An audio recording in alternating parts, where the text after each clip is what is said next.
everyone, it's Vanessa, the founder of Girls Talk. I'm going to tell you about when I lived between Accra, Ghana, and London, the UK. This was when I saw a completely different side of what living in Africa looked like. I met my boyfriend whilst I was at university. He moved to Accra, which is the capital of Ghana. In 2015, I decided to move back and forth between Accra, Ghana, and London, the UK. I just took the opportunity to trial out running my business and going back and forth between Ghana and the UK. I'm going to share with you how I was able to build a nomad lifestyle. The first thing I would say is location.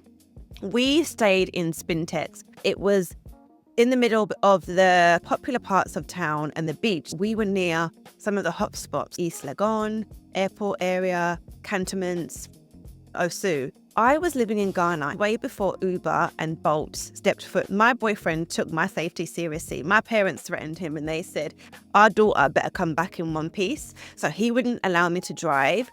But it's really about being in a location that is easy distance from all the bars, restaurants. One of the things you have to consider is healthcare.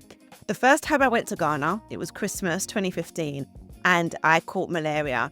I was able to go to a private clinic and get treated right away. They've got really great healthcare if you go privately. I used to think, what if we have a fire or a car accident? I'm not too sure what the emergency response.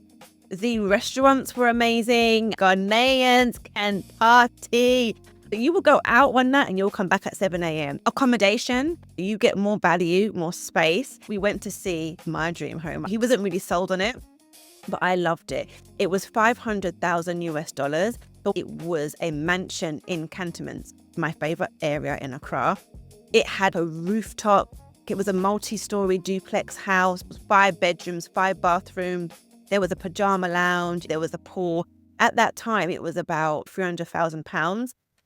That price would have got us a 2-bed flat in Croydon.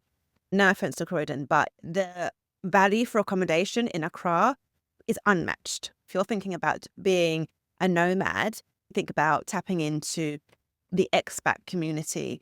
It's going to be your best way in terms of building up your contacts and feeling more like you can be at home. Try and create a network before you leave. So don't just pitch up and think, I want to make friends. That's a mistake that I've made previously. I hope that's given you some inspiration about how you can do a nomad lifestyle.